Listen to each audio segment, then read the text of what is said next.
Hello, everyone. My name is David. I'm from Advanced AI. Wanted to share with you a timely topic for today, and really that's on the crypto scams. You know, with recent volatility in the crypto space, I thought this is quite a timely topic.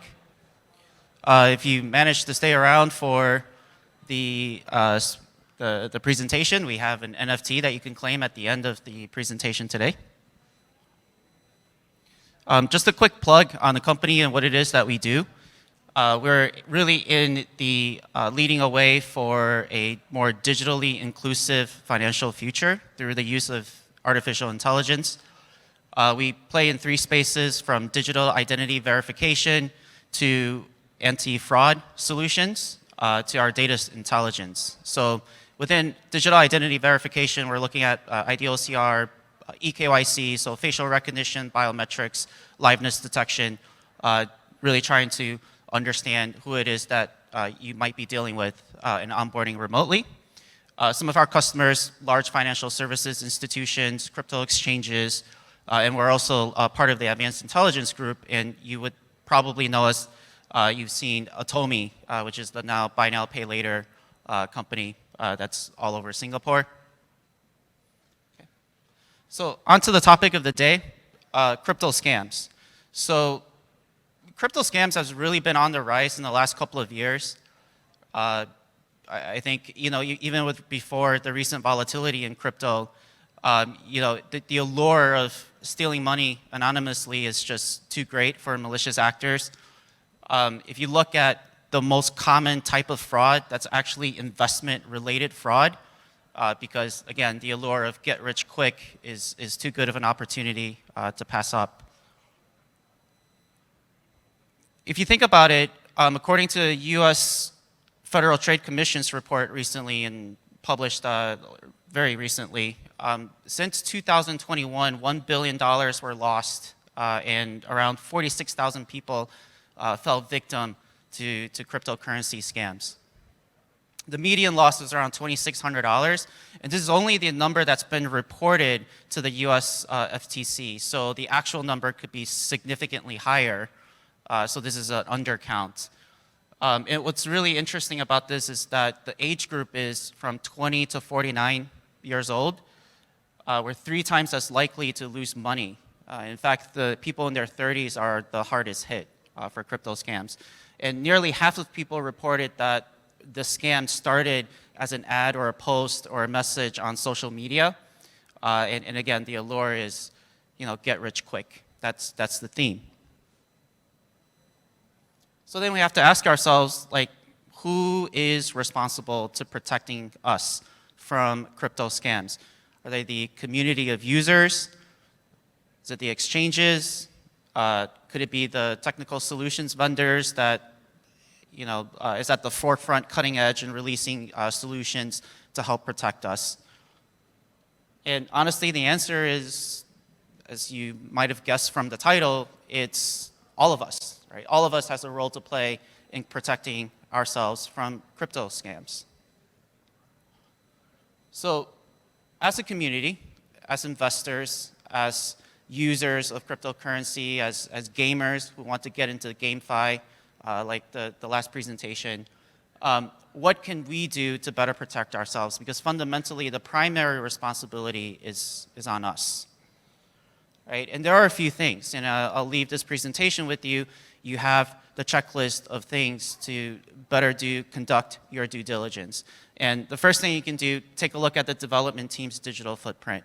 You know, look them up on social media, reverse image search their images through Google search, just to see if they've been implicated or if they've been other, you know, there are other scam projects in the past that they've been involved before. Look at their project timeline, right? Go and look at the community engagement timeline. Look how long their social media platforms have been registered, how long it's been active. Join their community platforms like Discord and Telegram, and just to see how active it is. Audit the community engagement. Look for evidence of bots. Try to reach out to actual individual members to see if they're real or not. Use the on-chain platform scans to see if there have been any comments about their project. verify the validity of their partnerships. Take a look at the partnerships on their website. If it's too good to be true, that's because it may not be true. And then try to verify their partnerships from other sources other than their website. So then take a look at their marketing materials. Take a look at the quality of the materials, and then ask yourself, do you really want to invest in a project that can't really explain itself? Right? And you look at the site quality, look to see if there's reused or recycled content. Take a look at unresponsive buttons. Look for pages that might be lacking information. Take a look at their white paper. Check for typos, look for grammar errors, look for vagueness in the descriptions. Look at the tokenomics of things, check the supply given to founders and suppliers. Look into the initial supply distribution.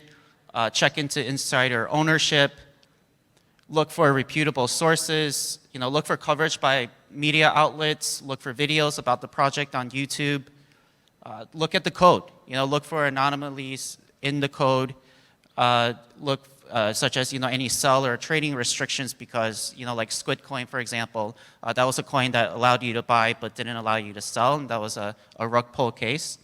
And then look for community comments regarding their token code.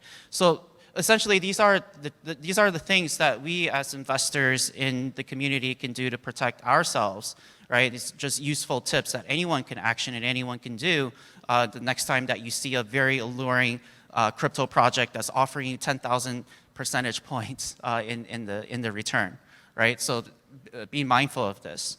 But the community can only do so much, and there are always going to be people that looks at a project and says, hey, I really want to invest in it. Why not?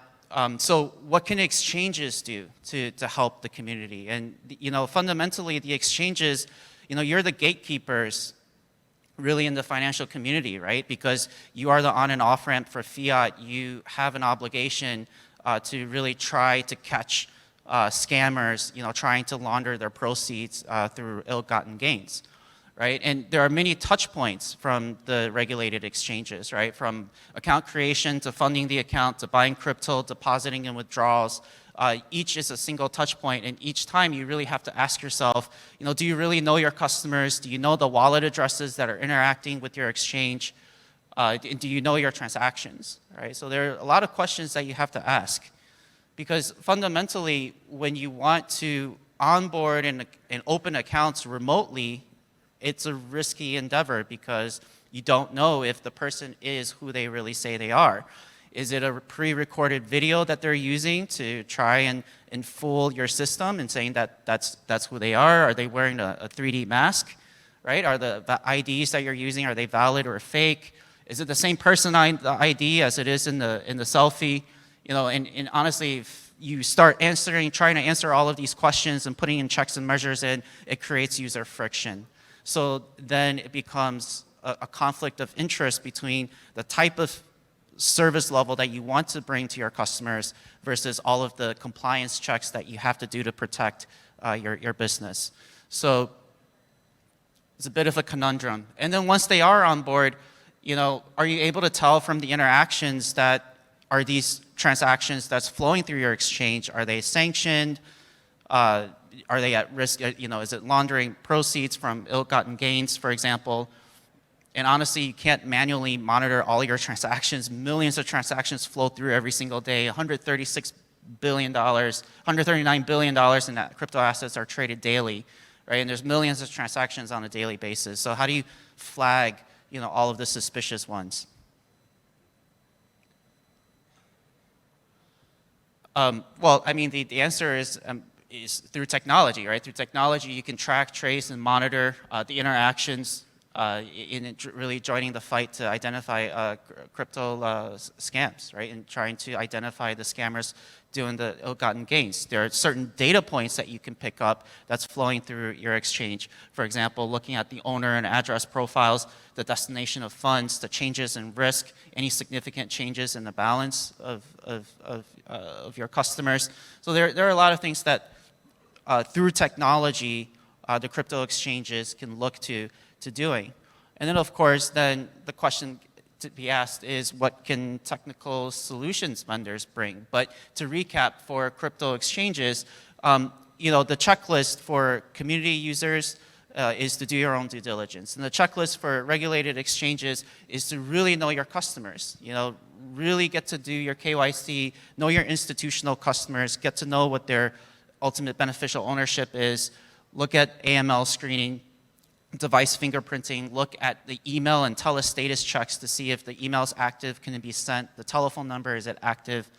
These are telltale signs of fraudulent behavior, and try to nip that in the bud at the account onboarding stage, right? Then once they become customers, look at the transactions, right? Look for any suspicious behaviors and patterns that's interacting, from wallet address screening, look at who else the wallet has interacted with, and then being able to manage that in a singular customer view. Because when you have that singular customer view, you paint a much more holistic picture of the activities that's going on. Okay, and then for technical solutions vendors, what can technical solutions vendors do, right? Besides, because if you think about it, no one technical solution vendor can do it all. I think there's just too many new things that's coming, too many ways, too many new capabilities that's on the horizon. So really what's important for technical solutions vendors is to build a more vibrant partnership ecosystem so that we can bring a lot more tools into the joint fight, right, to stop crypto scams. And in that regard, you'll need someone that really, builds out the ecosystem to look at, what's forthcoming next. So essentially what that will translate into is, through that partnership ecosystem, a technical solution vendor can build a more extensive compliance capability to regulated exchanges, so that the checks that are done are not too time consuming, right? And it's more efficient, right? Because ultimately it is our job to make it a lot more expensive, a lot more harder for crypto scammers to continue their malicious behavior. Sample could be taking a look at wallet screening, AML checks, email detection, putting all that in a workflow in a seamless way, so that, and of course providing that singular customer experience.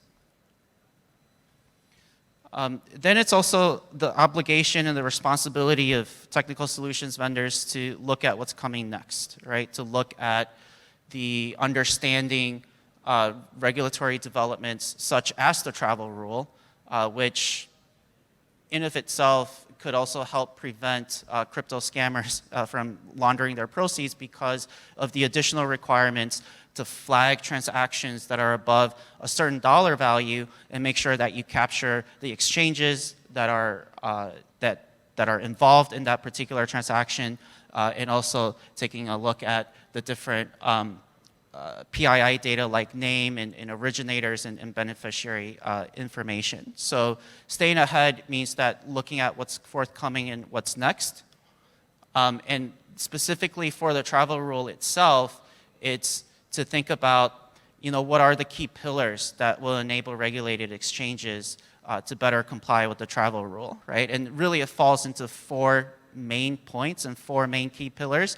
And the first one is having a workflow, right? Giving your users a capability to log the information that they have to log and capture.